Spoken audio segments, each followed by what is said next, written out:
비바람을 마주해야 할 때 불빛조차 보이지 않아도 그대 혼자 걷지 않을 거예요. 두려움 앞에서 하늘을 보아요. 외로운 그대여 걱정 마요. 꿈꾸는 그 길을 또 걷고 걸어요. 그대 혼자 걷지 않을 거예요. 두려움 앞에서 하늘을 보아요. 외로운 그대여 걱정 마요. 꿈꾸는 그 길을 또 걷고 걸어요. 그대 혼자 걷지 않을 거예요. 그대 혼자 걷지 않을 거예요.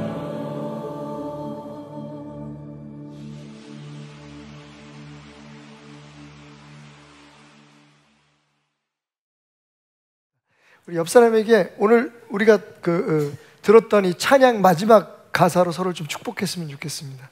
당신은 절대로 혼자가 아닙니다. 인사하겠습니다. 예. 하나님이 여러분을 혼자 걷게 안 하실 거고요. 베델 교회가 그리고 베델의 주의 종들이 여러분들을 절대로 혼자 있게 하지 않을 겁니다. 주님 안에서 힘을 내시기를 다시 한번 부탁을 드리면서 이 자리에 오신 여러분들 다시 한번 축복하겠습니다. 자, 우리가 새로운 시리즈 시작했죠. 위기 탈출 3927. 하나님의 말씀 속에서 우리의 인생에서 만날 수 있는 여러 가지 위기들을 탈출하는 그 길, 방법들을 함께 생각해보는 이 시간. 오늘 주제 궁금하시죠? 영상으로 보겠습니다. 내가 재밌는 거 보여줄까?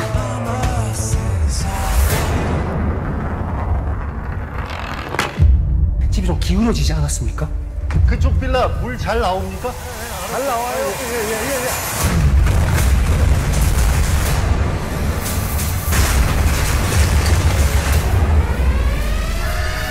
이 사고는 현재 빌라 한 동이 싱크홀 안으로 가라앉은 상태입니다. 한 500m 정도는 떨어진 것 같아요. 추가 공개 우려와 함께 폭우가 예보돼 있어서 생존자 구조에 상당한 어려움이 예상되고 있습니다.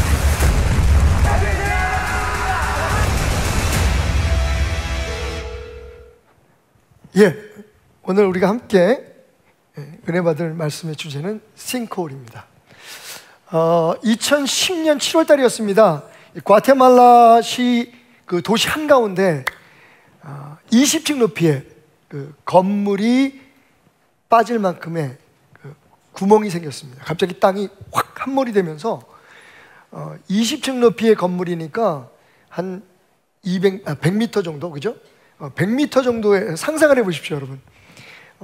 평소에는 아무렇지도 않게 보이던 땅이 갑자기 100m가 꺼져버린 겁니다.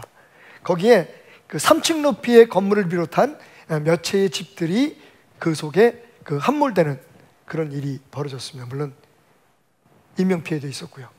그런데 과테말라에는 이런 일이 한두 번 있었던 게 아닙니다. 그 사건이 있기 4년 전에도 사실은 땅이 꺼지면서 15명의 생명을 잃는 그런 사건이 벌어졌죠. 이런 자연재해를, 이런 재해를 우리가 싱크홀이라고 얘기합니다. 싱크, 가라앉는다는 뜻이죠. 홀은 구멍이라는 뜻입니다. 평소에는 전혀 아무런 문제가 없어 보이던 집안이, 땅이 갑자기 꺼지면서 그 밑에 존재하고 있던 동공, 빈 공간이 발견되는 겁니다. 근데 문제는 정말 이 싱크홀이 위험한 이유는요, 평소에는 전혀 우리가 느끼지 못한다는 거죠. 그러면 뭐 과테말라에서 일어난 이 일은 그냥 해외 토픽에만 나오는 일일까요? 아닙니다, 여러분. 바로 2025년 몇 달 전에 4월 달인가요? 제 기억으로는 4월 달에 우리 교회가 위치하고 있는 여기서 얼마 떨어지지 않은 미아동에서 땅 꺼짐 현상이, 싱크홀 현상이 일어나면서 여러분 되게 위험한 사태가 벌어진 적이 있어요. 다행히 다행히 인명피해는 없었습니다만. 대표적인 싱크홀이 여러분 그 석촌호수의 그 10m 크기의 그 지름의 구멍이 뚫린 사건 기억하십니까? 석촌호수의 그 근처에 있는 땅이 갑자기 내려앉으면서 큰 구멍이 뚫렸어요. 아무도 모르는 그런 그 동공이, 빈 공간이 그 밑에 있었던 거죠. 나중에 알고 보니까 그 원인이 그 옆에서 진행되고 있던 9호선 전철역을 뚫으면서 아마 거기에 만들어진 동공에 지하수가 쓸려 내려가면서 거기 그 치매가 일어난 거죠. 그래서 그 지하수가 그 빠져나가면서 이미 그 부드러워진, 그러니까 무너져 있었던 그 흙들을 쓸고 내려가면서 밑에 공간이 생겼고, 그래서 그냥 위에 아스팔트가 푹 내려앉아 버리는 그런 사건이 벌어진 거죠. 또 명일동에, 이 사건은 아마 꽤 유명합니다. 여러분들이 그 뉴스를 통해서 보셨을 거예요. 명일동에 대명초등학교라고 있는데 그 앞에서 역시 싱크홀 현상이 일어나면서 그 달리던 모터사이클이, 그러니까 그 오토바이 운전사가 거기에 빠진 사건이 벌어졌는데 정말 기적적으로 빠졌다가 바로 튀어나왔어요. 그런데 또 다른 한 사람이 거기에 그 매몰되면서 중상을 입은 사건이 벌어졌었습니다. 여러분 안심하셔도 됩니다. 우리 교회는 그럴 일이 별로 없을 것 같습니다. 왜냐하면 이 교회를 공사할 때 이 집안이 반석이었어요. 돌입니다. 우리 교회는 말씀대로 반석 위에 세워진 교회. 근데 또 모르지 혹시. 여러분, 싱크홀 현상, 여기에 있는 이 공갈방으로 여러분에게 잠깐 설명을 드리면, 겉으로 보기에는 되게 깨끗하고 맛있어 보이잖아요. 우리가 그 살아가는 그런 밟고 살아가는 그런 땅과 비슷합니다만 속은 이렇게 비어 있습니다. 그죠? 우리도 모르는 사이에 우리가 서 있는 이 땅 밑에가, 아이고 아까워라, 동공이 생긴다면 어떡하겠습니까? 그것도 여러분 100m 깊이의 공간에, 폭이 100m 되는 그 공간에 여러분 흙이 없고 아무것도 지탱해 주는 게 없어요. 유일하게 지탱하는 것은 지표면과 그리고 아스팔트 같은 표면인데, 문제는 임계점에 도달하면 여러분 아시잖아요. 눈 올 때 나무가지가 꺾여지는 건 아주 처음부터 무거운 무게가 거기에 가중되기 때문이 아닙니다. 계속 눈이 와서 쌓이잖아요. 그러니까 마지막 한 송이의 눈송이가, 가벼운 눈송이가 속에서 똑 떨어지면 임계점에 이르게 되면요, 그 무게를 이기지 못해서 뚝하고 꺾이는 겁니다. 싱크홀도 마찬가지예요. 평소에는 전혀 느끼지 못했던 위험이 존재하고 있는 거죠. 그게 싱크홀의 위험입니다. 겉으로 볼 때는 우리가 매일 걸어 다니는 길, 우리가 서 있는 그 공간 길이지만 그게 갑자기 푹 내려앉아 버리면 우리는 천길만길, 생각하지도 못하는 그 공간으로 추락하고 마는 거죠. 여러분, 근데 진짜 문제는요, 우리 인생에도 그런 싱크홀이 있다는 겁니다. 우리 가정에 아무 문제가 없는 것 같아요. 우리는 열심히 일하고 그것도 성과도 좋습니다. 교회 생활도 잘하고 나름대로의 은혜도 받습니다. 그런데 그렇게 살아가다가 어느 날 갑자기 푹 우리의 삶이 무너져 내리는, 이유를 모르는 그런 땅 꺼짐 현상, 인생에 무너지는 것을 경험하게 되죠. 많은 사람들이 그것을 이겨내지 못해서 거기서 헤어나지 못하고 무너지는 경우가 있음을 우리는 많이 봅니다. 그렇게 열심히 신앙생활하는 사람이 스스로 목숨을 끊습니다. 제가 아는 한 목사님은, 참 안타까운 일이지만 제가 왜 이 목사님의 이야기를 기억하냐면, 따님에게 편지를 받았어요. 여러분 알다시피 제가 수요일 날 아침에 와우 CCM이라는 인터넷 방송을 통해서 상담 프로그램을 진행하고 있잖아요. 등 긁어주는 목사님. 네, 한 자매가 저에게 편지를 보냈습니다.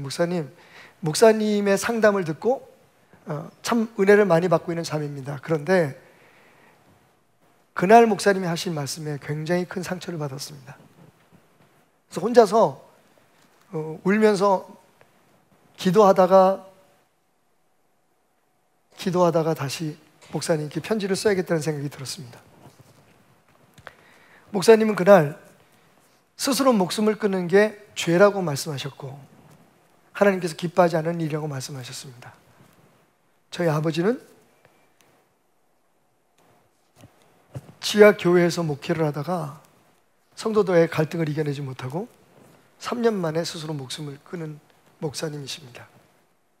목사님 말씀해 주십시오. 우리 아버지는 지옥 가신 거죠. 와우. 정말 이게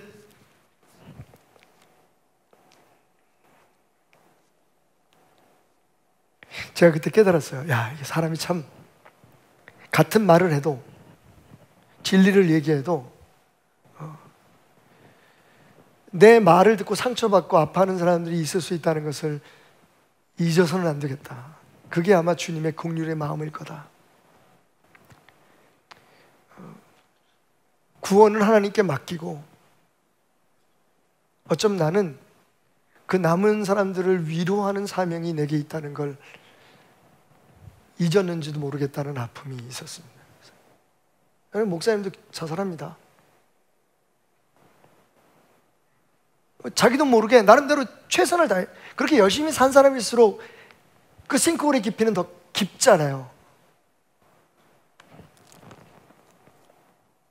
혹시 여러분의 삶에도 신앙생활에 있어서 혹은 여러분의 일상생활 속에서 이런 싱크홀을 경험하신 분들이 있거나 혹은 지금 그 안에서 허덕이시는 분이 계신다면, 아니 누구에게나 찾아올 수 있는 이 싱크홀의 위험을, 영적 싱크홀의 위험을 여러분들이 알고 계신다면 오늘 말씀이 여러분들에게 큰 힘이 되고 여러분이 겪을 수 있는 모든 싱크홀의 위기에서 벗어날 수 있는 귀한 귀감이 되는 말씀이 되기를 소원합니다. 이 싱크홀을 이해하기 위해서 우리는 성경의 한 인물을 만나야 합니다. 사실 성경에 보면 거의 대부분의 성경의 인물들이 싱크홀의 그 아픔을 겪습니다. 근데 많은 사람들이 거기에서 하나님의 은혜로 벗어나고 그로 말미암아 우리에게 좋은 영적인 그 모델이 되어주고 우리에게 교훈을 주는 사람들을 남습니다. 모세도 싱크홀이 있었죠. 40년 동안의 광야 생활. 그가 그렇게 살 줄 몰랐을 거예요. 왕궁에서 호화호식하며 살던 모세가 양똥 냄새를 맡으면서 그렇게 양치기로 살 것을 상상을 했겠습니까? 아브라함에게도 싱크홀이 있었습니다. 자기가 자기 목숨을 위해서 자기 부인을 다른 남자의 품에 안기게 할 그렇게 비겁한 인간이 될 거라는 걸 어떻게 생각했겠습니까? 가장 대표적인 인물 중에 하나가 요셉이죠. 그는 정말 진짜 구덩이 안에 빠진 적이 있습니다. 그 형들이, 그렇게 믿었던 형제들이 자기를 팔아서 죽이려고 웅덩이에, 끝이 보이지 않는 웅덩이에 빠뜨렸다는 그런 사건을 어떻게 요셉이 잊을 수 있겠습니까? 하나님의 사람 예레미야의 경우는 나라를 위해서, 백성을 위해서 옳은 말하다가 웅덩이에 갇힌 경험이 있습니다. 그런데 제가 볼 때 우리에게 참 좋은 교훈을 주는 안타까운, 성경의 인물 가운데 제가 생각할 땐 제일 안타까운 사람 중에 한 사람인 것 같아요. 인물이 하나 있는데 그분은 바로 사울 왕입니다. 이스라엘의 초대 왕이죠. 그가 어떤 사람이었는지 성경은 이렇게 얘기합니다. 베냐민 지파의 사무엘상 9장 1절 2절 기스라 이름하는 유력한 사람이 있으니 그는 아비엘의 아들이요 스룰의 손자요 베고라스의 증손이요 아비아의 현손이며 베냐민 사람이더라. 무슨 말입니까? 뼈대 있는 집안에 유력한 사람, 굉장히 부유한 그러한 명성 있는 가정의 사람입니다. 그 사람 이름이 기스입니다. 근데 이 기스에게는 아들이 있으니 그의 이름은 사울이요 준수한 소년이라. 아버지 기스도 대단한 사람이지만, 그 가문이 대단하지만 그 아들 사울은 어떤 사람이냐? 준수한 사람이었는데, 준수한 청년이었는데 이스라엘 자손 중에 그보다 더 준수한 자가 없었고 최상급입니다. 여기서 준수하다는 말은 지혜롭고 잘생기고 모든 면에 있어서 사람들이 흠모할 만한 그러한 조건을 갖춘 사람이라는 의미입니다. 그러니까 사울을 따라갈 사람이 없었다는 거예요. 이스라엘 백성 중에서는. 거기서 끝나지 않습니다. 한 가지 더 덧붙이는 것이 있는데, 성경은 키는, 그 사울의 키가 이렇게 똑똑하고 이게 멋진 사울이 다른 사람보다 키가 모든 백성보다 어깨 위만큼 컸더라. 한 평균 키의 한 30cm가 더 컸다는 겁니다. 이건 왜 필요할까요? 지금 이 사울에 대해서 묘사하고 있는 이 장면은 이 사울이 왜 이스라엘의 첫 번째 왕으로 선택받았느냐 하는 것들을 설명해 주기 위한 그런 묘사입니다. 생각해 보세요, 여러분. 왕을 뽑는다면, 그것도 왕이 없던 나라의 첫 번째 왕을 뽑는다면, 위기에 처해 있는 나라를 구하기 위한 진짜 왕을 뽑는다면 이보다 더 훌륭한 후보는 없었을 겁니다. 만약에 왕이 된 후에, 그죠? 도움이 필요할 때 베냐민 지파에서 빵빵하게 밀어줄 수 있습니다. 집안이 좋은 집안이에요. 싸움도 잘하는 집안인데, 원래 베냐민은 특별히 그 전투하는 병력을 만들기 위해서 특수부대를, 왼손잡이 돌 던지는 사람들을 양육할 만큼 전쟁에 특화되어 있는 그런 백성들입니다. 거기서, 그러니까 괜찮은 튼튼한 집안에서 왕이 나온 겁니다. 거기다가 본인이 가지고 있는 모든 조건들이 너무 완벽한 거예요. 머리 좋지요, 인품 뛰어나죠. 이런 사람이 없다는 거예요. 거기다가 마지막으로, 옛날 왕들은요 입으로 전쟁하지 않았잖아요.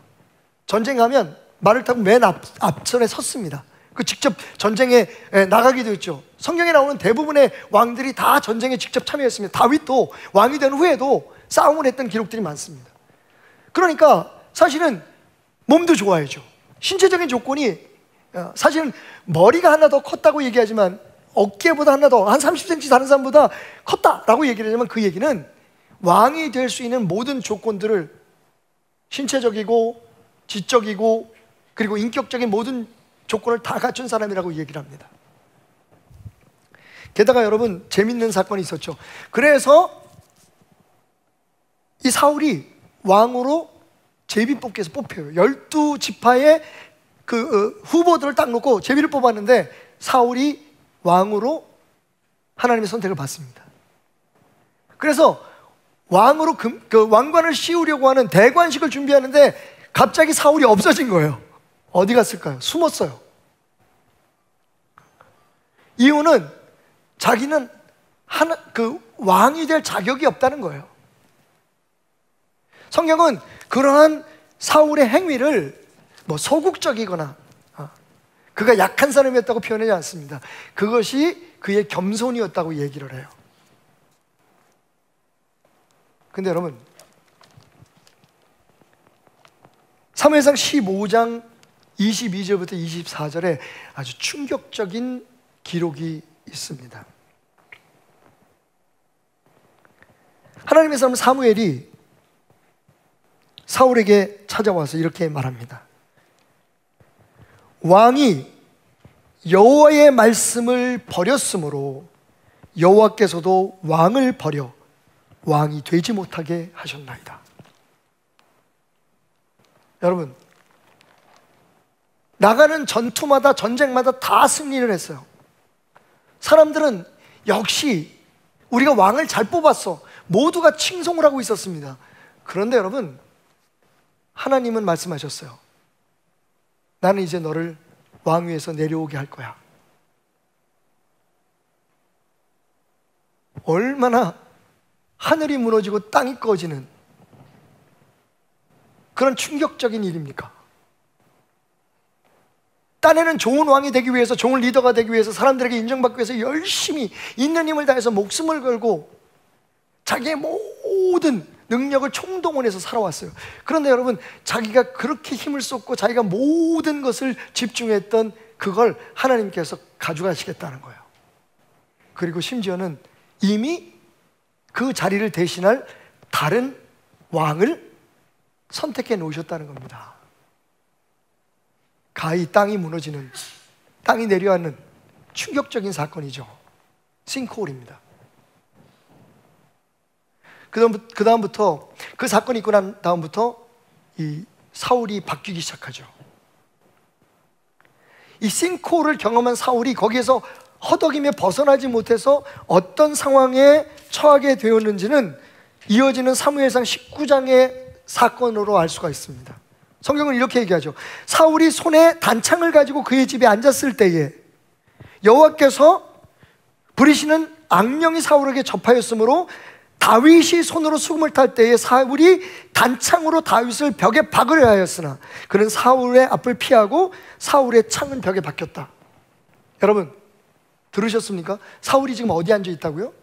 자기 집이에요. 사울의 집은 어디? 왕궁입니다, 여러분. 사울이 팔라스에 앉아 있는 거예요. 자기의 왕궁에 앉아 있습니다. 여러분 왕궁에 왕이 있을 때는 여러분 아시다시피 그 주변에 호위무사들이, 최고의 검사들이 다 쫙 모여 있어요. 그죠? 두 겹, 세 겹으로 자기를 지켜주고 있는 그런 보디가드들이 있는 상황 속에서 왕은 가장 안전한 자리에 지금 앉아 있습니다. 그런데 이게 웬일입니까? 그의 손에 뭐가 들려 있었다고요? 호신용 권총이 들려 있었다는, 죄송합니다. 단창이 들려 있었다는 거예요. 뭔가 두려움에 쫓기고 있는 그의 모습을 보십니까? 그런데 그의 앞에 누가 있었냐면 그의 사위이기도 하고 자신을 위해서 목숨을 내걸고 이제 막 전쟁터에서 승리하고 돌아온 다윗이 있었단 말이에요. 다윗이 뭐라고 있었냐면 사울 왕을 위해서 수금을 타면서 위로의 노래를 부르고 있었어요. 찬양을 하고 있었습니다. 그런데 갑자기 사울이 자기 손에 있는 단창을 던져서 다윗을 죽이려고 합니다. 성경은요 이 말을 빼놓지 않았죠. 다윗은 다행히 피했지만 사울이 던진 단창은 벽에 꽂혔다. 여러분 대리석 벽에 꽂힐 만큼의 그 힘으로 던진 창이라면 진짜 죽이려고 던진 게 맞습니다.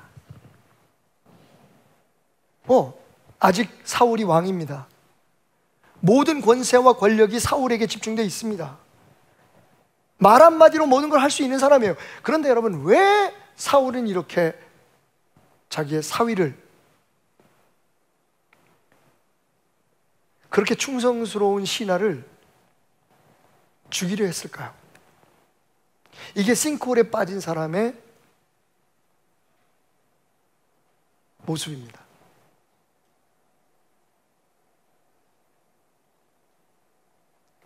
하나님께서 사무엘을 통해서 너 이제 끝났어 라고 얘기하기 전까지만 해도 사울은 정말 탄탄대로를 달려가고 있었습니다. 우리가 왕을 잘 뽑았어 라고 말할 만큼 사람들의 신뢰가 두터웠습니다. 게다가 사울은요 언변이 뛰어난 사람이었어요.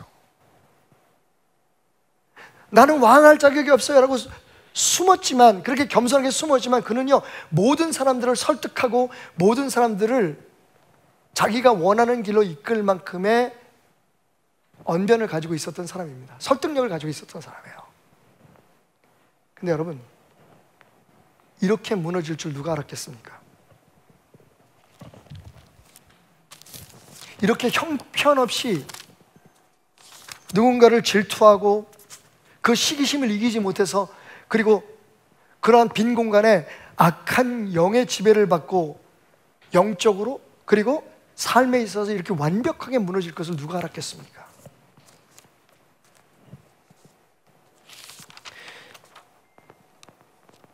Ordering Your Private Life라고 하는 책을 쓴 고든 맥도널드 목사님은 이 사울을 황금세장에 갇힌 왕이다라고 표현합니다.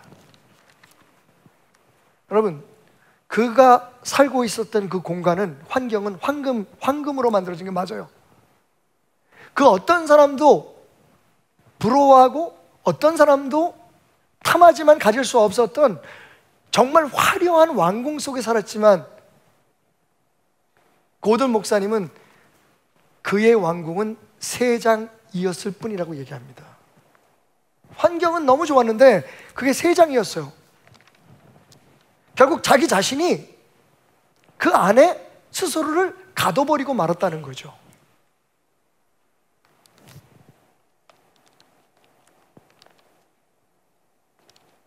이유가 뭐였을까요? 사실 이렇게 하나님께서 너는 이제 왕으로서 자격이 없어라고 얘기하신 이 사건의 직접적인 그 배경은요, 사무엘상 13장에 기록되어 있습니다. 사무엘이 전쟁이 나가기 전에 하나님 앞에 이 전쟁이 승리할 수 있도록 도와달라고 하는 그런 기도와 함께 제사를 드리려고 하죠. 그래서 1회 동안 7일 동안 그 제사를 집례해 줄 사무엘 선지자가 오기를 기다립니다. 그런데 자꾸만 사무엘 선지자가 오는 시간이 늦어진 거예요. 문제는 예배를 드리고 전투에 나가야 되는데 적들의 숫자는 늘어나고 위험은 자꾸만 커져가는데 백성들이 두려워하기 시작한 겁니다. 빨리 예배를 드리고 우리가 나가야 되는데. 결국 사울이 결단을 내립니다. 내가 할게. 그래서 사실은 하나님께서, 그때만 해도 하나님께서 선지자와 제사장들에게만 드릴 수 있게 허락하셨던 제사를 사울왕이 대신 드립니다. 그때에 사무엘이 도착했죠. 사무엘이 난감해서 이야기합니다. 하나님이 지금 말씀하시기를, 하나님이 기뻐하시는 것은 지금 왕이 드린 번제나 이 제사가 아닙니다. 하나님은 순종하는 것을 제사보다 더 기뻐하십니다. 거기서 우리가 잘 아는 이 말씀이 나온 거예요. 순종이 제사보다 낫다. 어쩌면 우리 삶에서 다시 한번 생각해 봐야 될 귀한 말씀입니다. 그리고는 말씀하신 게 바로 그겁니다. 이제 왕이 하나님의 말씀을 순종했기 때문에, 여러분 놀랍게도 성경에는요, 예배 드리다가 망한 사람들이 많아요. 하나님 앞에 헌금 드리고 목숨을 잃은 사람이 있습니다. 그 얘기는 예배 자체 혹은 하나님 앞에 우리가 드리는 헌신 그 자체보다 더 중요한 것이 있다는 거죠. 하나님이 보시는 건 예배 그 자체가 아니라, 헌신 그 자체가 아니라 왜 그것을 하느냐 하는 것을 보고 계신다는 거죠. 그 면에 있어서 사울은 무너지고 맙니다. 지금까지 설명했던 것처럼 사울 왕이 겪어야 했던, 그리고 그의 인생을 스스로 목숨을 내어놓는 데까지 이르게 했던 사울 왕의 삶의 이 싱크홀은 내면적 질서를 무시하고 하나님 앞에서의 자기의 영적 자아를 잃어버린 것에서 왔습니다. 여러분, 그 이유를 우리에게 알려주는, 아마 성경을 여러분 읽어보셨겠지만 이 부분은 우리가 딱 캐치하기가 쉽지 않은 말씀이에요. 저도 이 말씀을 읽으면서 다시 한번 깊은 그런 묵상에 빠졌습니다만, 사무엘상 14장 35절에 보면요, 놀라운 말씀이 있어요. 이게 왜 놀라운지는 여러분 마음속으로 한번 생각해 보시기 바랍니다.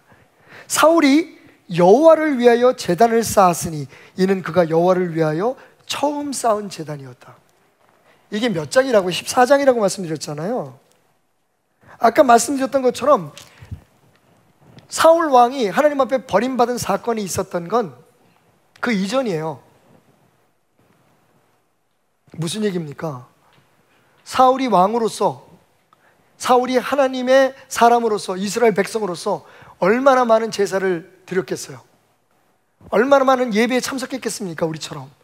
그런데 여러분, 성경은 생뚱맞게 뭐라고 얘기하냐면 사울이 드린 첫 번째 제사라고 얘기를 해요.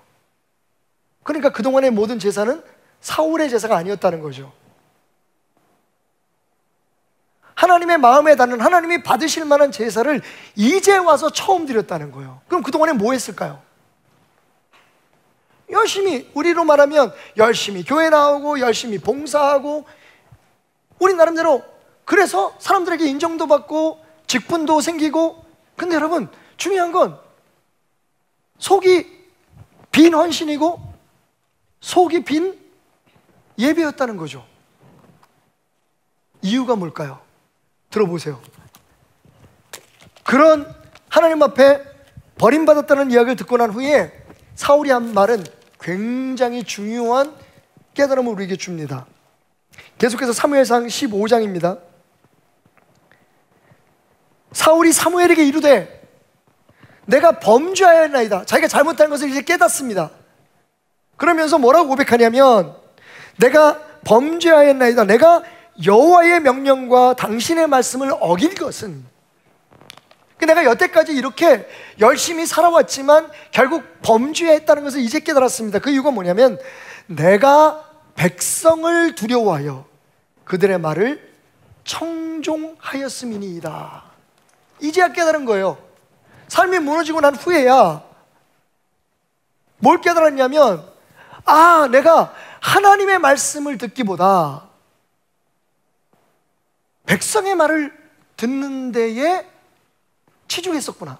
근데 그 이유가 뭐예요? 백성들이 두려웠다는 거예요.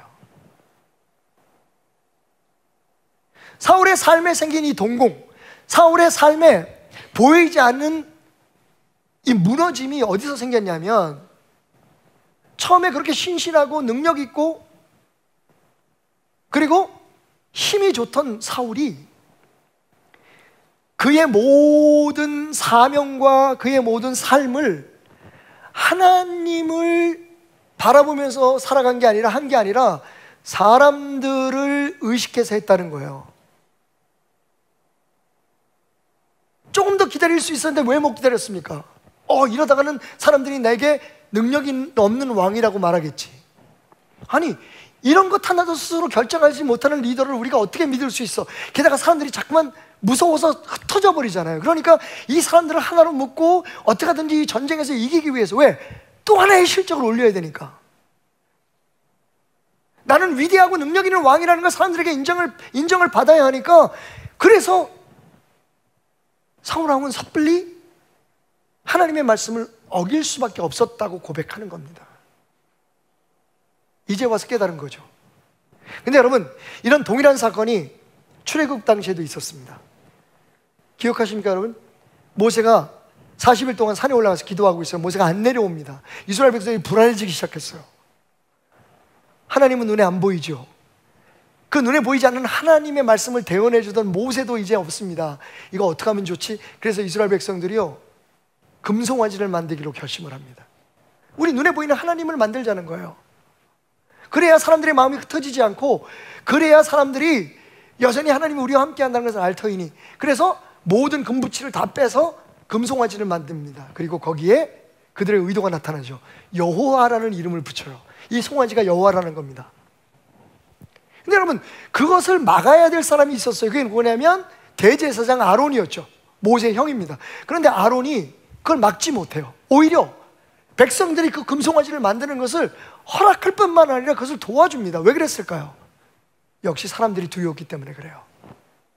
이러다가 혹시 내가 사람들에게 인기 없는 대제사장이 되면 어떡할까? 사람들이 나에 대한 신뢰를, 마치 모세와 나를 비교해서 모세 없으면 아론은 아무것도 아니야 라고 얘기하면 어떡할까? 여러분, 사람들을 바라보고 사람들을 의식하다가 보니까 아론이 하나님을 바라보던 눈을 돌려서 사람들의 생각에 굴복하게 된 겁니다. 정확히 말하면 사람을 향한 자신의 관심에 굴복하게 된 거죠. 그 결과를 여러분 아십니다. 여러분, 우리의 문제는 그게 가정생활이든지 부모로서의 어떤 모습이든지, 아니면 세상에서 어떤 사업을 하고 어떤 일을 하든지, 아니면 교회 생활까지, 심지어는 우리의 관심이, 우리의 시선이 하나님이 아니라 사람을 향하고 있다는 겁니다. 내 자신을 향하고 있다는 겁니다. 이게 많은 사람들을 생각지도 못했던 삶의 싱크홀에 빠지게 하는 겁니다. 나는 잘하고 있는데. 여러분, 싱크홀에 빠지는 사람들은 서서히 몰락하는 게 아닙니다. 서서히 몰락하면 차라리 그 몰락하는 것 때문에 주의하게 되고 잘못에 대해서 스스로 대비할 수 있지만, 여러분, 싱크홀의 경우는 대부분 다 괜찮은 거예요. 나 신앙생활 잘하고 있어. 나 부모로서 진짜 꽤 괜찮은 부모야. 남들이 하는 거 다 잘해주고 있고 우리 자식들 좋은 학교 보내고 있어 라고 생각하는 그 순간에 우리가 무너져 버릴 수 있는 건, 우리가 그렇게 믿었던 것들을 다 잃어버릴 수 있게 되는 이유가 뭐냐 하면 바로 우리 내면 세계의 질서, 진짜 우리가 다지고 갖고 해야 될 우리 안에 우리 자신을 잃어버리기 때문입니다. 오늘은 짧게 결론으로 접근해 보겠습니다. 그래서 어떻게 해야 되냐고요? 우리의 삶의 인생의 땅꺼짐, 영적인 싱크홀을 피하기 위해서 우리의 내면 세계로 시선을 돌리십시오. 그리고 마음 다지기를 시작합시다. 이게 답입니다, 여러분. 여러분, 내면 세계에 눈을 돌리라고 하는 말은 무슨 뜻이에요? 우리가 지금 사람들에게 보여지고 내가 중요하게 생각하는 외면 말고 우리 안에 또 다른 세계가 있다는 것을 우리는 알아야 된다는 겁니다. 여러분, 이 공갈빵 얘기예요. 겉으로 보이는 게 전부가 아닙니다. 우리의 삶도 그렇습니다. 겉으로 보이는 게 전부가 아니에요. 내 자신이 이 정도면 괜찮다고 생각하는 것들, 그리고 사람들이 참 잘하고 있어요, 당신 괜찮아요 라고 얘기하는 그런 조건들, 여러분, 이게 전부가 아니라는 겁니다. 성과가 전부가 아니라는 거예요. 하나님은 우리 안의 내면을 다지시기를 원하십니다. 우리 내면의 세계를 튼튼하게 하기를 원하십니다. 그래서 잠언서 4장 23절 솔로몬의 말이에요. 솔로몬이 뭐라고 얘기하냐면, 모든 지킬 만한 것 중에 더욱 내 마음을 지켜라. 우리는요, 겉으로 보이는 것에 많은 시간을 보냅니다. 그리고 우리가 서 있는 이 자리가 전부인 것처럼 느껴요. 여러분, 하루를 생각해 보십시오. 하루에 우리가 밥 먹는 시간이 얼마입니까? 잠자는 시간이 얼마입니까? 우리를 가꾸는 시간이 얼마입니까? 뭘 배우러 다니고, 그리고 우리가 가족들을 위해서 돈을 벌고 사업을 하고 사람을 만나고, 심지어는 우리의 건강을 지키기 위해서 운동을 하고, 여러분, 그 시간에 비해서 여러분들은 여러분의 내면에 대해서 하루에 얼마나 관심을 씁니까? 솔직히 말하면 우리는요, 지금 살아가고 있는 이 생활 속에서 우리가 딛고 살아가는 이 땅이 전부인 걸로 생각을 해요. 그래서 그것만 튼튼하면, 보여지는 세상만 완벽하면, 내가 지금 하고 있는 일들에서 성과만 있으면 그것이 전부라고 생각합니다. 그런데 여러분, 그게 바로 우리의 싱크홀의 문제가 되는 거예요. 그러면서 우리는 정작 하나님께서 우리에게 요구하시는 하나님과의 교제, 하나님의 말씀 중심으로 살아가려고 하는 우리의 내적 자아를 포기해버리고 마는 겁니다. 그 공간에 사울왕처럼 악한 것들이 스며드는 거예요. 여러분, 이렇게 외적인 것을 생각하면서 살아가는, 외면적인 생각에 치중하게 되는 사람들은 대부분 쫓기는 삶을 살게 됩니다. 불안한 거예요. 이루어야 될 것이 너무 많은 겁니다. 인정을 받아야 되니까요. 아니, 내 스스로 인정해야 되니까요, 나를.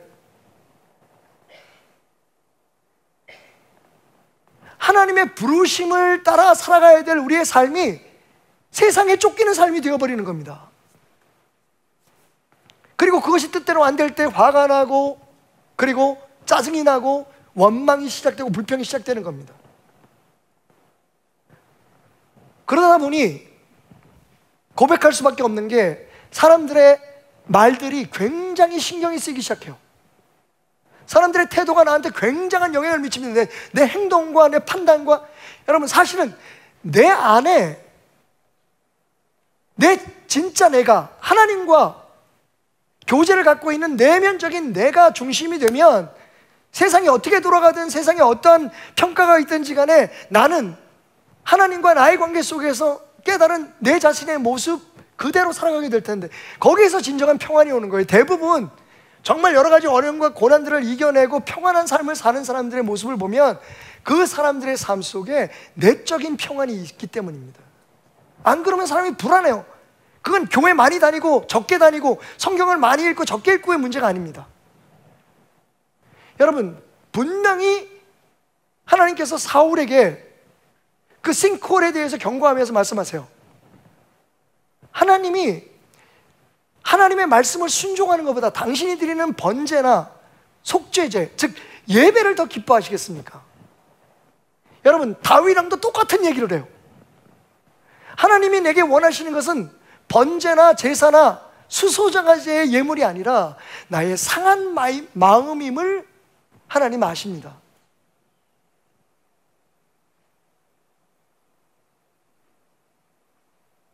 우리가 예배 드리는 목적이 우리가 하나님을 믿고 말씀을 보고 하나님의 사람으로 살아가기로 결심한 목적이 사실은 이 내면적인 삶의 질서를 튼튼하기 위해서 내린 결정인 것을 여러분 오늘 기억하시기 바랍니다.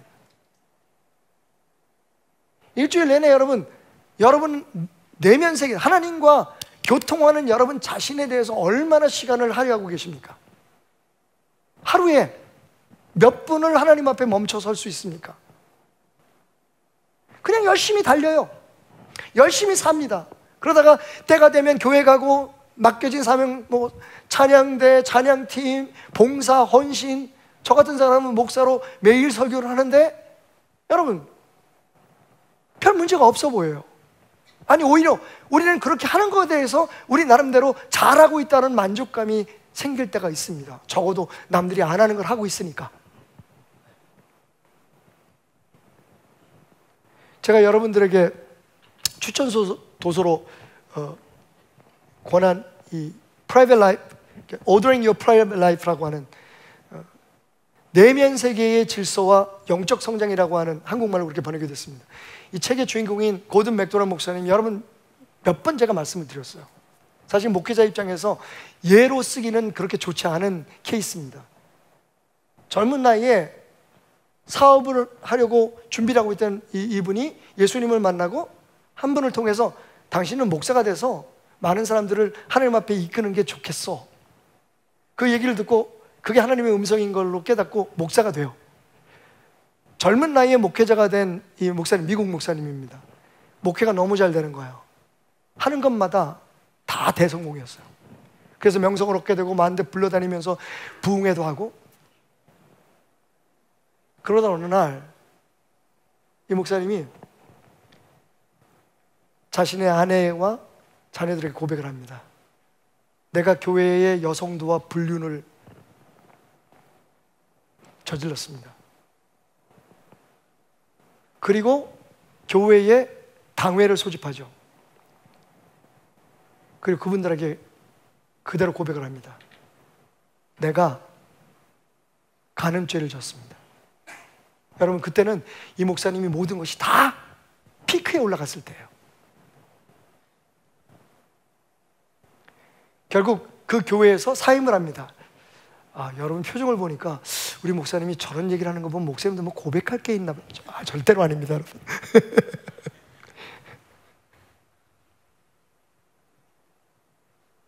그리고 목사님은 자기의 내면 세계를 돌아보기 시작하죠. 그동안에 얼마나 내가 목회 성공을 위해서 그리고 잘 된다는 그런 뿌듯함에 도취해 있었는지,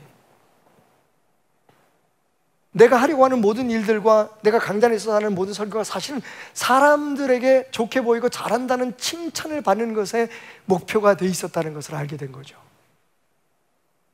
내 스스로의 마음이 하나님과 연결되지 않은 상태에서, 내 마음이 은혜로 딱 다져지지 않은 상태에서 자꾸만 외적인 것을 치중하다가 보니까 내 삶에 동공이 생긴 겁니다.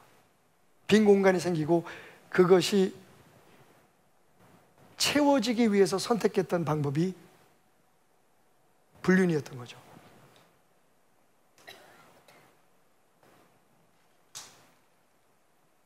그렇게 세월이 지납니다.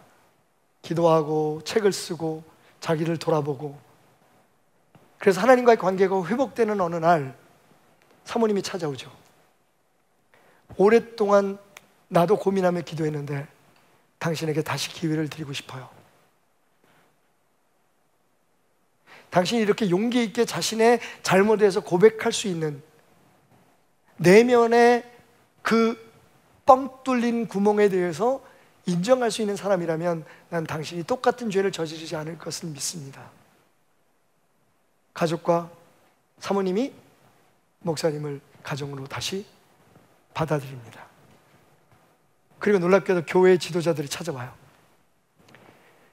목사님이 안 계시는 시간 수많은 목회자들이 우리 교회를 다녀갔습니다만 우리는 목사님을 다시 모시기로 결정했습니다. 이유는 목사님처럼 솔직하고 용기 있는 사람을 보지 못했기 때문입니다.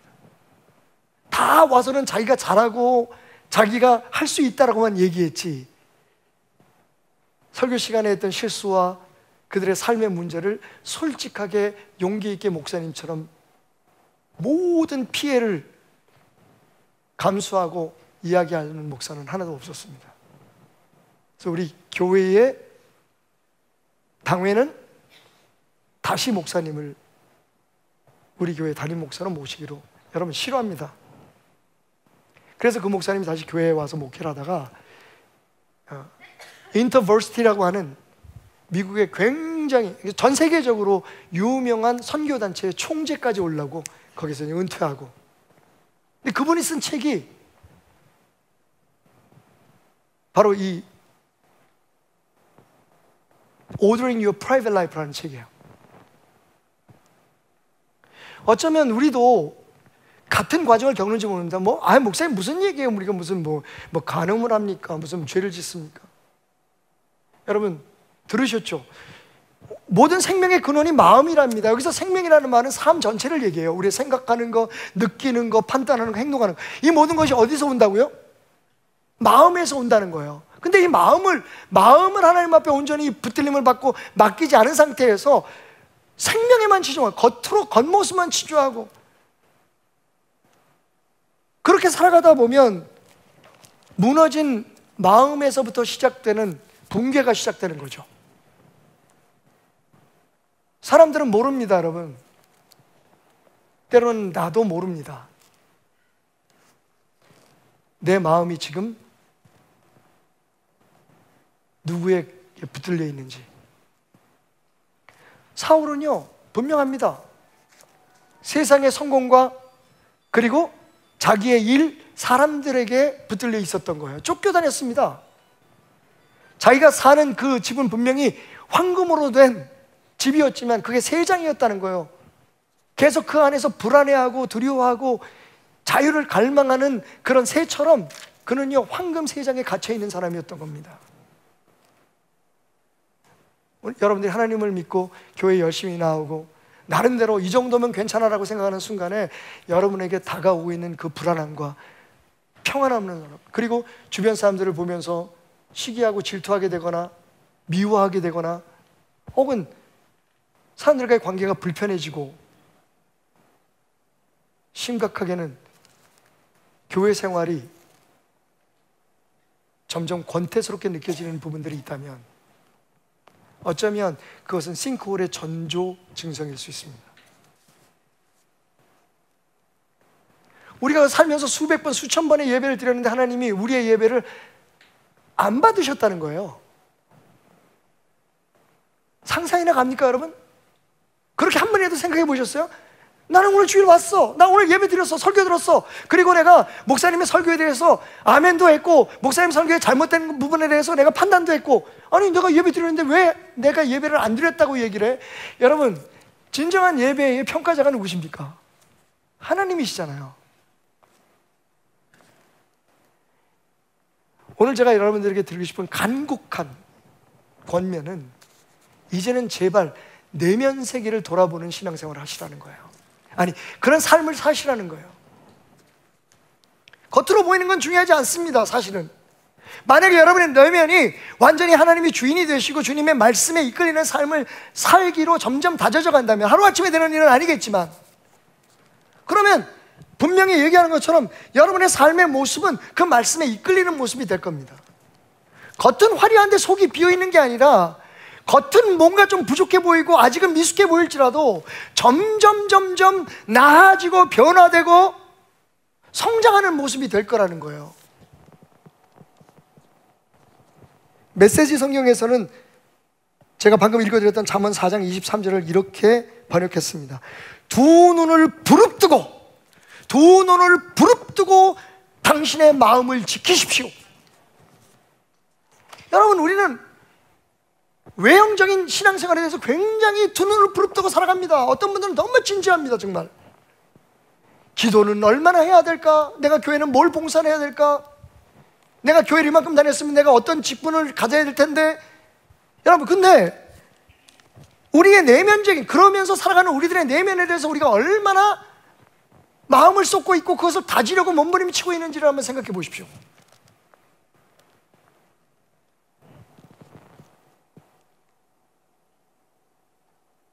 두 눈을 부릅뜨고 마음을 지키십시오. 마음은 생명의 근원이기 때문입니다. 여러분, 우리의 신앙생활이 생명의 근원이 아니라 우리의 마음이 생명의 근원입니다. 그것의 결과로서 드러나는 신앙생활이 하나님에게 기쁨으로 받아지게 되고, 여러분, 이 공갈빵처럼 우리가 이 공갈빵으로 성찬식을 할 수 있겠습니까? 어쩌면 우리가 드리는 성찬이 하나님 앞에 예배가 이 공갈빵일 수 있다는 생각을 해본 적은 없으십니까? 다행히 아직 무너지지 않았다면 할렐루야, 우리에겐 기회가 있습니다. 아니, 혹시 무너졌더라도 하나님 안에서 우리에겐 기회가 있습니다. 두 가지를 여러분들에게 마음에서 우러나는 간절한 사랑으로 권면하겠습니다. 오늘부터 이 두 가지를 실천하십시오. 첫째는 하나님의 말씀에, 하나님의 음성에 귀를 기울이는 시간을 가지십시오. 그렇게 열심히 산다고 성공할 수 있는 거 아닙니다. 아니, 겉으로 보이는 성공이 아닙니다. 여러분, 우리 알고 있습니다. 굳이 어떤 케이스를 얘기하거나 여러분들의 아픈 상처를 제가 찌르지 않아도 여러분이 그렇게 애쓰고 수고했던 것들에 의해서 여러분 기준에서 볼 때 배신을 당하고 내 뜻대로 이루어지지 않은 아픔을 겪어보지 않았습니까? 자녀들, 하는 사업들.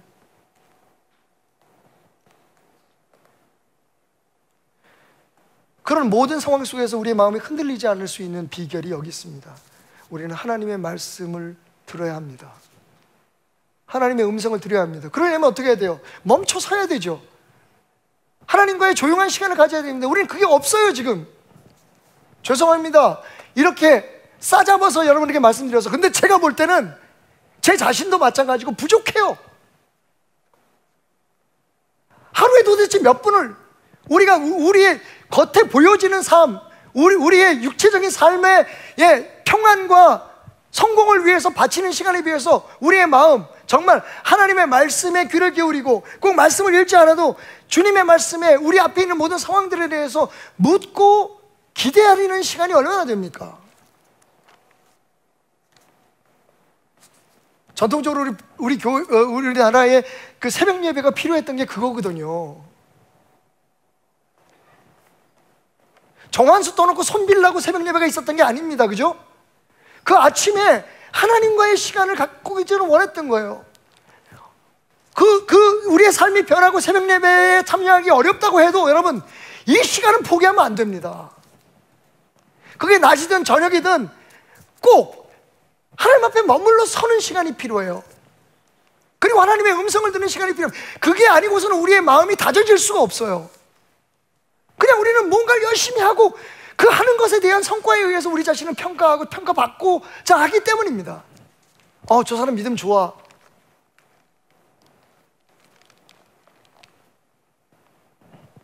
저 사람 진짜 성공했어.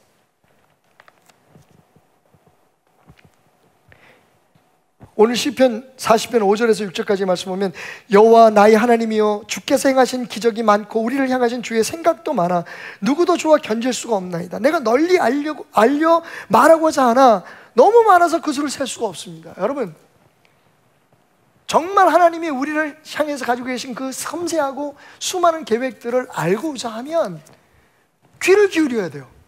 멈춰 서야 됩니다. 의식적으로 의도적으로 시간을 내서 하나님과의 시간을 가져야 돼요. 아무 것에도 방해받지 않는.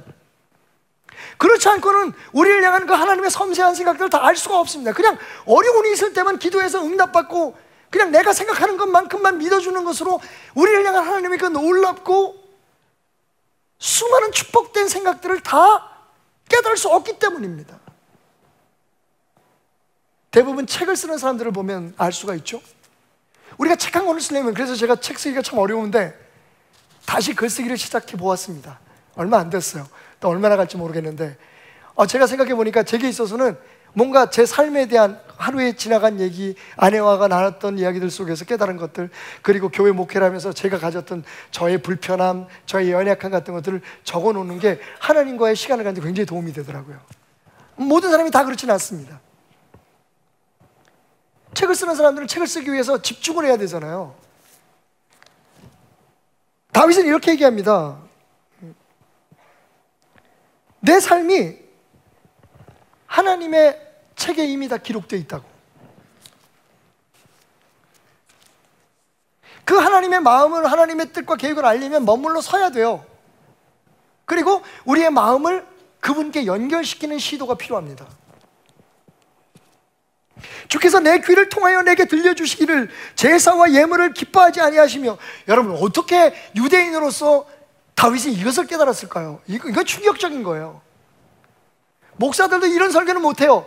여러분, 예배가 중요하지 않습니다. 이거 어떻게 설교하겠어요? 근데 다윗은 대놓고 얘기합니다. 하나님이 번제와 제사를, 여러분 이거 큰일 날 일입니다, 유대인들에게 있어서. 근데 그걸 어떻게 깨달았을까요?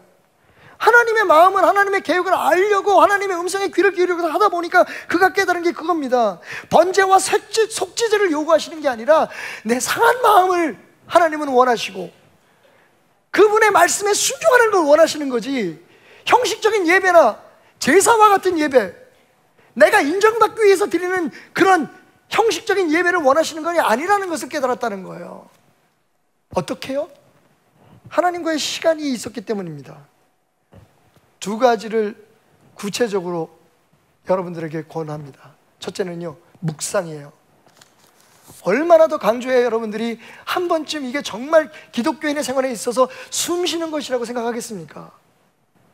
축복을 받으려면 주야로 말씀을 묵상하라고 말씀하시는데, 축복은 좋은데 묵상은 안 하겠어라고 생각한다면 여러분, 그건 하나님의 말씀을 안 듣는 거잖아요. 묵상이라 하니 너무 어렵게 생각하실 거 없습니다. 나는 훈련이 안 돼서. 여러분, 우리가 묵상해야 될 건 너무나 많습니다. 오늘 안에 삶을 가만히 앉아서 그냥 모든 생각 내려놓고 한번 생각해 보세요. 오늘 내게 왜 그런 일이 있었는지, 그 사람이 그렇게 행동할 때 나는 어떻게 반응을 했는지, 그것이 내 삶에 어떤 영향을 미쳤는지, 오늘 내가 몇 번 버스를 탔는데 그 버스 안에는 몇 사람이 앉아 있었는데 그 버스를 타고 오는 동안에 내 머릿속에는 어떤 생각이 있었는지. 여러분, 그냥 하루의 삶 속에 우리의 삶이 하나님의 손에 의해서 이끌린다는 것을 생각한다면 하루하루를 묵상하는 것만으로도 충분할 겁니다. 거기에다가 하나님의 말씀을 묵상할 수 있다면 더 좋겠죠. 또 하나는 찬양입니다. 저는 찬양은 사실은 묵상하는 게 습관이 안 된 사람에게 가장 좋은 묵상의 방법이라고 생각해요. 우리가 오늘 불렀던 찬양들을 생각해 보십시오. 그 찬양 속에 우리의 고백이 담겨 있고 하나님의 성품과 우리가 하나님을 왜 믿어야 하는지, 그리고 하나님께 무엇을 기대해야 하는지가 다 들어있어요. 여러분, 말씀 읽는 것이 습관이 안 되고 그것이 불편한 분이 있다면 찬양으로부터 시작하십시오. 여러분의 입으로 찬양을 부르는 건 좋지만 그게 어렵다면 찬양을 듣고 다니시는 것도 굉장히 좋습니다. 중요한 건 하나님의 말씀을 들을 수 있는 그런 삶의 시간들과 장치들을 절대로 여러분들이 등한시해서는 안 된다는 거예요. 이게 없으니까 우리의 마음속에 동공이 생기는 겁니다. 우리의 삶에 구멍이 뚫리는 거예요. 내 생각대로 살고 내 마음대로 살고 내가 잘한다고 생각하고 살아가니까 여러분, 정말 막상 나는 잘했다고 생각하는데 마지막에 가족들이 우리의 그런 노력에 대해서 인정을 안 해주는 겁니다. 심지어는 하나님이 나는 너의 그런 희생과 헌신을 예배로 받지 않겠다고 말씀하십니다. 돌이킬 수 없는 깊은 함정이 우리를 기다리고 있습니다. 이건 여러분 누가 평가해 주는 거 아닙니다. 당신과 하나님 사이의 문제입니다. 두 번째로 제가 여러분들에게 권하고 싶은 건 하나님의 눈으로 세상 보기를 하라는 겁니다.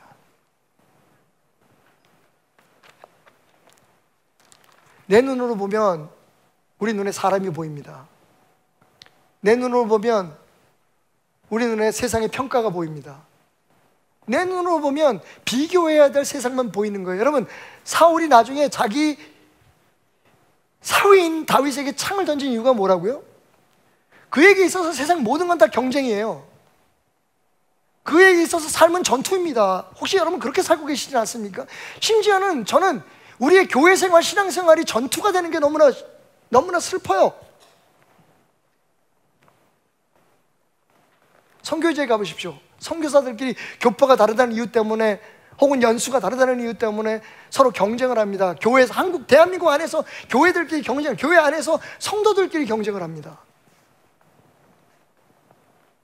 정말 우리의 마음속에 하나님의 평안이 있다면, 하나님과 연결돼 하나님이 나를 알아주시고 하나님이 나를 지금 이끌고 계신다는 확신이 있으면, 여러분 지금 당장 보여지는 것과 그리고 내 눈에 띄는 것들을, 그것 때문에 다투고 싸워야 될 이유가 없는 거예요. 왜냐하면 이건 경쟁의 대상이 아니니까요. 이 세상에 당신은 하나뿐입니다. 그리고 그 하나뿐인 당신을 위해서 하나님의 뜻은 하나뿐입니다. 그것을 알고 그대로 살아가려고 할 때 조금 당장 눈에 보이는 게 없고 시간이 늦춰져도 우리의 마음속에는 평안이 있을 수 있는 겁니다. 제가 근래에 몸부림치면서 아픔 속에서 하나 둘씩 깨닫게 되는 은혜를 여러분에게 지금 나누고 있는 겁니다. 지금 모습에 만족하지 마시라는 겁니다.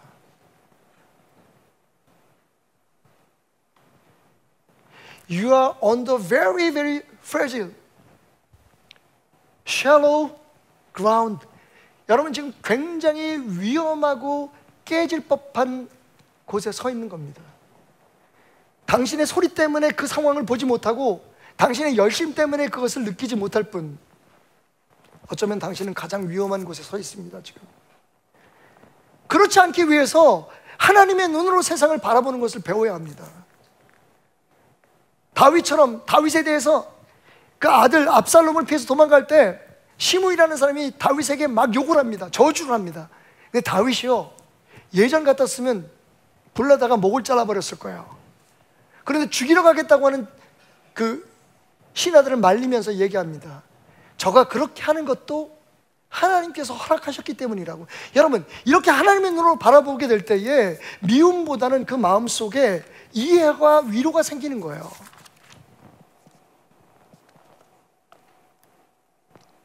그러면 하나님의 눈으로 세상을 보기 위해서 뭐가 필요합니까? 두 가지를 제안합니다. 참된 예배와 기도의 생활을 하십시오. 그냥 의무적으로 혹은 뭔가 나쁜 일이 일어나지 않을 것 같아서 나오는 그런 예배는 위험합니다. 그냥 내가 다니던 곳이니까 계속해서 나와야 되는 예배는 안쓰럽습니다. 여러분 보세요. 그렇게 많은 예배를 드렸어도 하나님은 이제야 비로소 네가 모든 것을 잃고 나서야 진짜 예배를 시작하는구나 라고 말씀하시잖아요. 사울에게. 사울이 드렸던 첫 번째 예배래요. 참 기가 막혀서.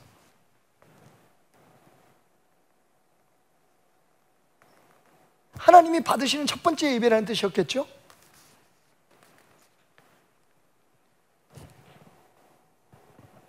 여러분, 그 예배의 결과가 뭔지 아십니까? 변한 거죠. 예배를 드리는데 변하는 게 하나도 없어요. 왜?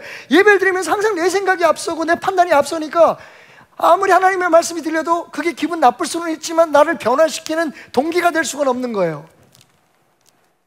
예배는 변화를 가져옵니다. 왜? 나를 내려놓고 하나님을 맞이하는 거기 때문에. 이사야처럼 나라를 걱정하고 자기의 자신을 걱정해서 하나님 앞에 나왔지만 결국은 혹대로 왔다 혹 붙이고 가잖아요. 그 성전에서 하나님을 만나고 이사야는 사명을 받습니다. 그게 예배인 거예요. 두 번째는 기도입니다. 우리가 생각하는 것처럼 그냥 1차적으로 하나님 앞에 우리가 원하는 것을 아뢰는 그런 기도에서 조금 성장해서 진짜 기도의 목적, 그렇게 우리가 구한 것에 대한 하나님의 뜻을 깨닫게 되는 것. 그래서 내가 겪고 있는 문제들이나 내 삶에 대해서 하나님의 관점으로 보기 시작하게 되는 것. 여러분, 그게 기도의 결과입니다. 우리가 응답받았다고 얘기하지만 대부분의 응답받은 건 우리가 우리 뜻대로 이루어진 것을 뜻해요. 그게 하나님의 계획이었고 하나님의 섭리였다는 것을 깨닫기까지 우리는 참 많은 어려움을 겪습니다. 지금 제가 말씀드린 것들은 절대로 다 자연스러운 일들이 아니에요. 그냥 예배가 되고 그냥 기도가 되고 그냥 묵상할 수 있고 그냥 찬양을 할 수 있는 게 아닙니다. 그것이 진짜가 되기 위해서, 정말 우리의 마음을 다지는, 우리의 마음을 하나님과 연결시키는 게 되기 위해서는 여러분, 우리가 우리의 본성을 거스리는 노력이 필요한 거예요. 왜 하나님께서 우리가 하나님이 기뻐하지 않는 행동을 해도 그냥 내버려 두는지 아세요? 그 행동 자체가 문제가 되지 않기 때문에 그렇습니다. 하나님은 우리의 심령이 변화되기를 원하세요. 교회에서 여러분들이 그동안에 부담 가질 수 있었던 이거 해라, 이거 하지 말아라, 여러분 솔직히 말해서 그건 문제도 안 돼요. 그거 한다고 해서 마음이 변하지 않으니까요. 그거 안 한다고 해서 그 사람이 신실한 예배자가 될 수 있다는 건 아니니까요. 진짜 중요한 건 뭐냐면 정말 내 마음속에 하나님이 계시냐는 거예요. 정말 우리가 하나님의 말씀을 따르려고 조금이라도 신경을 쓰고 있느냐는 거예요. 그게 되면 당연히 하나님이 기뻐하시는 삶이 되지 않겠습니까? 밑에서부터, 속에서부터 다져온 내 자신이 얼마나 세상을 향해서 강인하고 얼마나 당당한 하나님의 사람으로 살아갈 수 있는지를 상상해 보십시오. 그게 다윗이었잖아요. 자기의 원수가 될지 모르는 사람이 손에 창을 들고 던지려고 하는데도 그 앞에서 완전히 무장해제를 하고 찬송을 부렸던 다윗을 한번 상상해 보세요. 도대체 뭐가 그렇게 믿을 구석이 있었길래? 저는 시편 23편이 우리에게 그런 이야기를 하고 있다고 생각해요.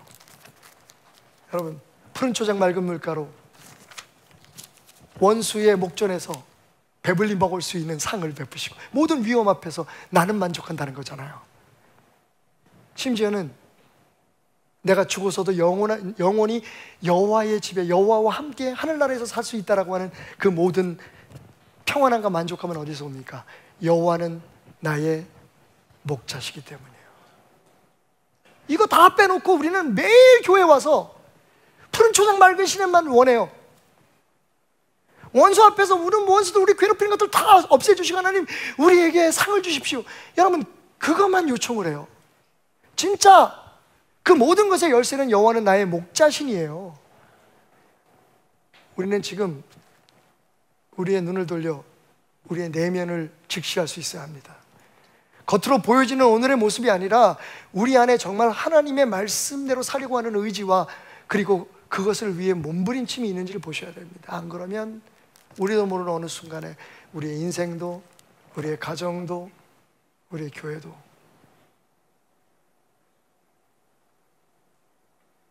허물어질 수 있기 때문입니다.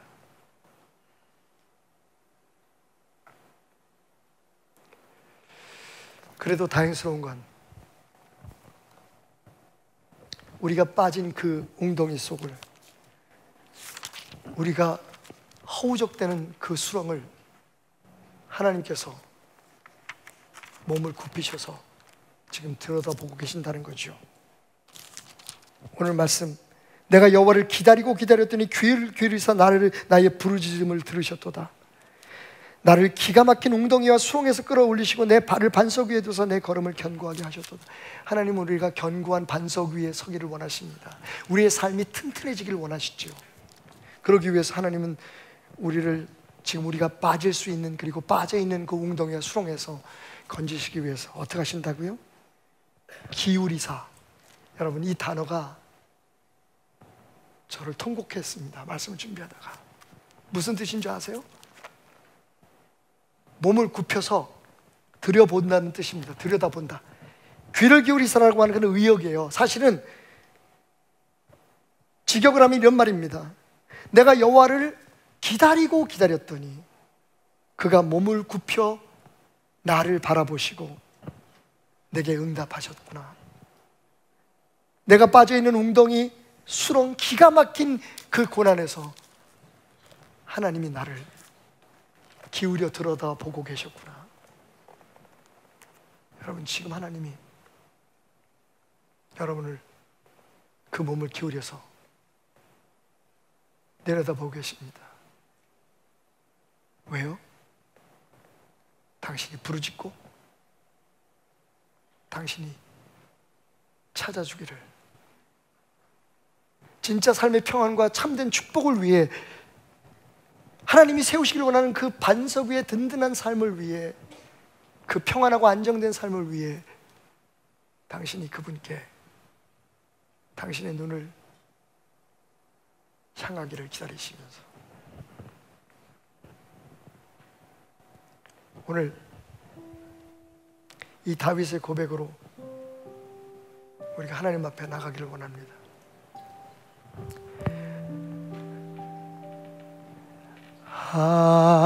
하나님의 음성을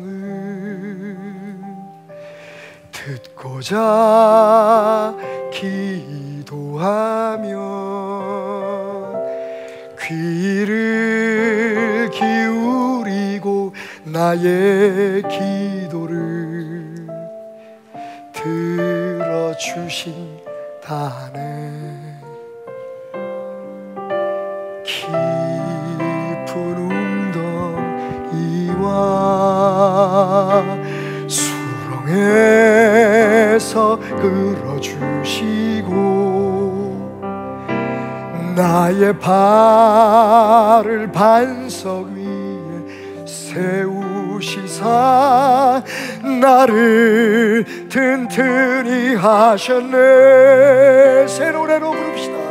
새 노래로 부르자. 랄랄라. 하나님께 올릴 찬송을 새 노래로 부르자. 새 노래로 부르자. 하나님의 사랑을. 예수 우리 왕이여 이곳에 오소서. 우리 같이 이 시간 찬양하며 주님의 이름을 높여드립시다.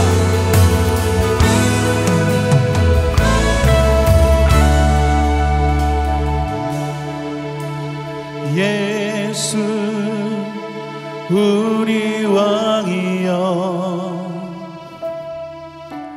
이곳에 오소서. 보좌로 주여 임하사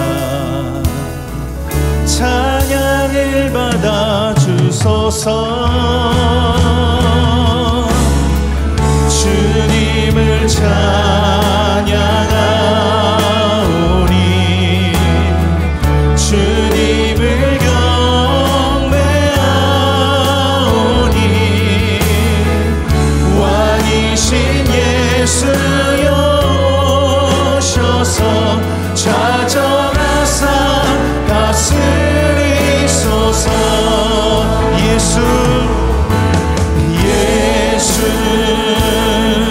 우리 왕이여 이곳에 오소서.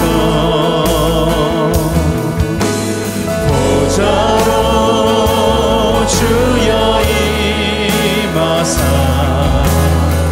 찬양을 받아 주소서. 주님을 찬양하오니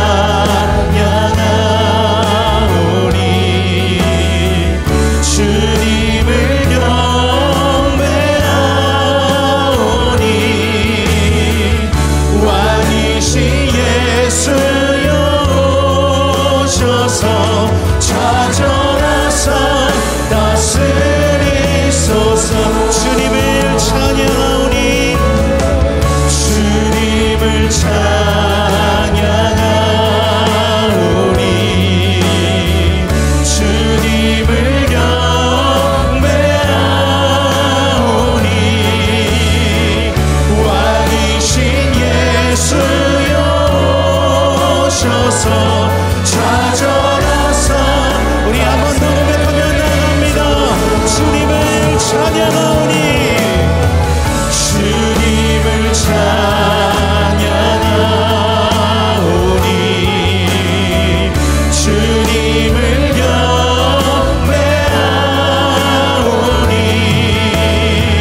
찾아와서 다스리소서. 찾아와서 다스리소서. 할렐루야. 왕이신 예수여, 오늘도 이 시간 이곳 함께하여 주시옵소서. 아멘.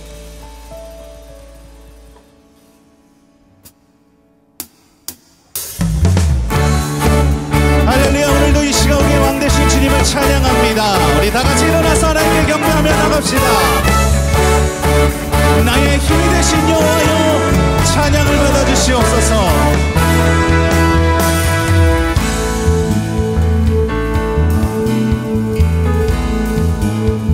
하늘 위에 주님밖에, 하늘 위에 주님밖에 내가 사모할 자 이 세상에 없네. 내 맘과 힘은 믿을 수 없네. 오직 한 가지 그 진리를 믿네. 주는 나의 힘이여, 주는 나의 힘이여, 주는 나의 힘이여. 영원히 주를 의지하리. 주는 나의 힘이여, 주는 나의 힘이여, 주는 나의 힘이여. 영원히 주를 의지하리. 영원히. 우리 한 번 더. 하늘 위에 주님밖에, 하늘 위에 주님밖에 내가 사모할 자 이 세상에 없네. 내 맘과 힘은 믿을 수 없습니다. 내 맘과 힘은 믿을 수 없. 오직 한 가지 그 진리를, 오직 한 가지 그 진리를 믿네. 주는 나의 힘이여, 주는 나의 힘이여, 주는 나의 힘이여. 영원히 주를 의지하리.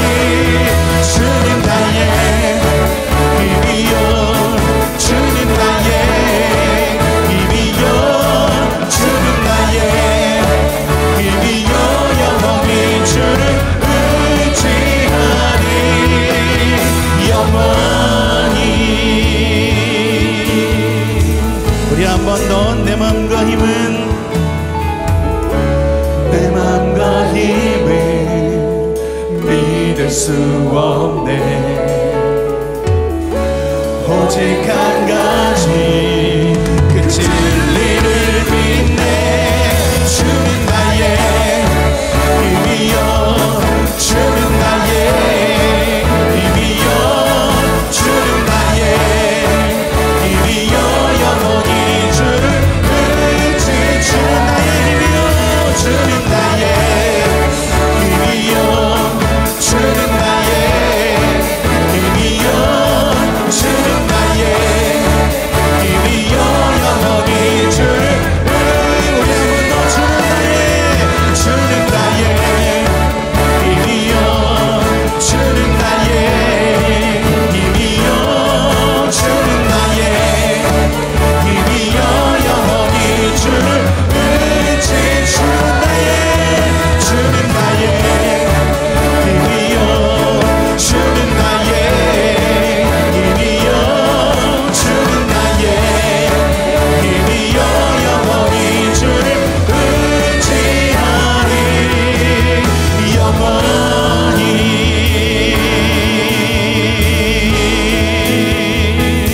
할렐루야. 나의 힘 되신 주님을 찬양합니다. 우리 박수로 영광 올려드립니다.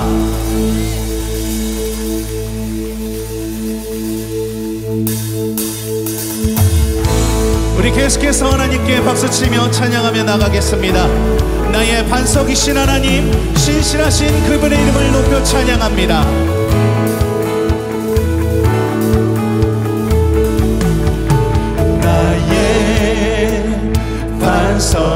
이신 하나님 행하신 모든 것 완전하시니 나의 생명 되신 하나님 내게 행하신 일 찬양합니다.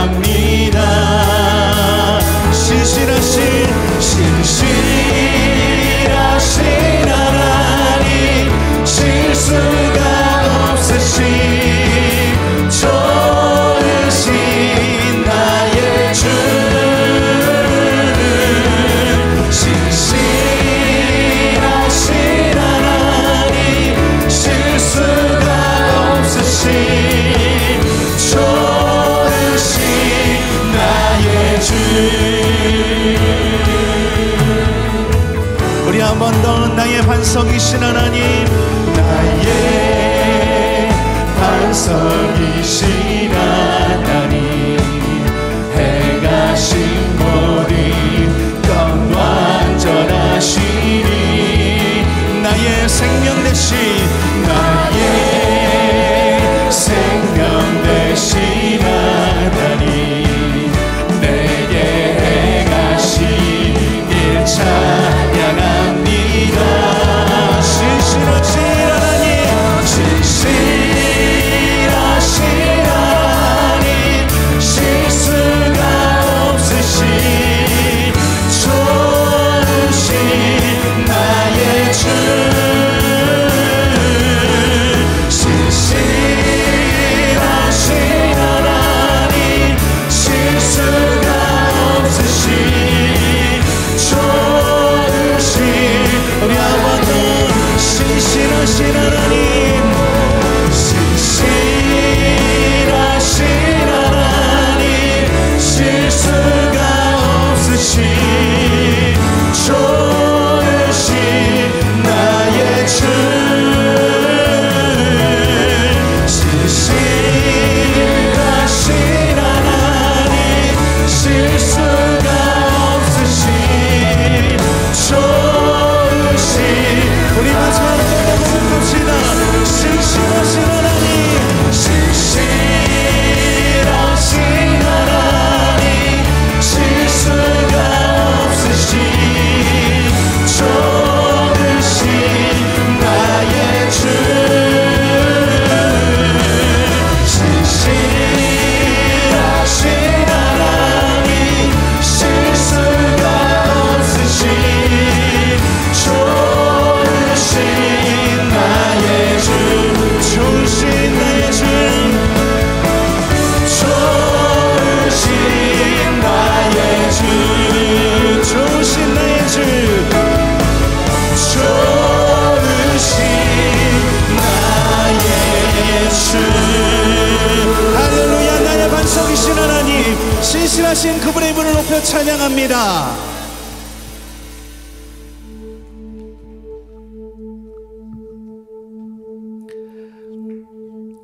오늘도 이 시간 우리가 나의 반석이신 하나님을 찬양합니다. 신실하신 나의 주 하나님 그분의 이름을 높여 찬양합니다. 오늘도 이 시간 우리가 오직 주만 바라보며 나아가는 귀한 은혜가 있기를 원합니다.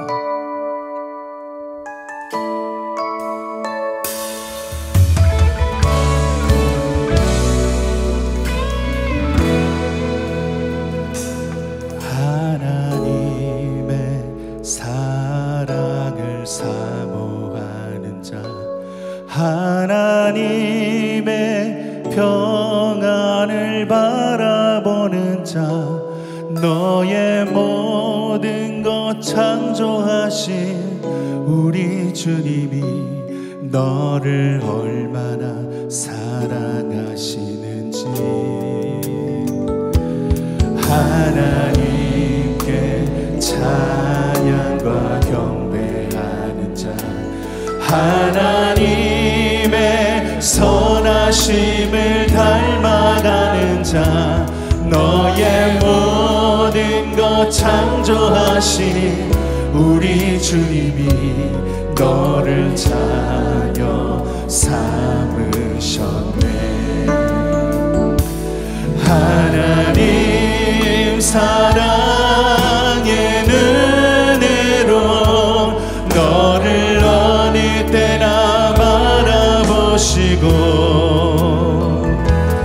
하나님 인자한 귀로서 언제나 너에게 기울이시니 어두움에 밝은 빛을 비춰주시고 너의 작은 신음에도 응답하시니 너는 어느 곳에 있든지 주를 향하고 주만 바라볼지라. 하나님께 찬양과 하나님께 찬양과 경배하는 자 하나님의 선하심을 닮아가는 자 너의 모든 것 창조하신 우리 주님이 너를 자녀 삼으셨네. 하나님 사랑의 눈으로 하나님 사랑의 눈으로 너를 어느 때나 바라보시고 하나님 인자한 귀로서 언제나 너에게 기울이시니 어두움에 밝은 빛을 비춰주시고 너의 작은 신음에도 응답하시니 너는 어느 곳에 있든지 주를 향하고 주만 우리 한 번 더 고백하며 주님께 나갑니다. 하나님 사랑의 눈으로 하나님 사랑의 눈으로 너를 어느 때나 바라보시고 하나님 인자한 귀로서 언제나 너에게 기울이시니 어두움에 밝은 빛을 비춰주시고 너의 작은 신음에도 응답하시니 너는 어느 곳에 있든지 주를 향하고 주만 우리 마지막으로 한 번 더 고백하겠습니다. 하나님 사랑의 눈으로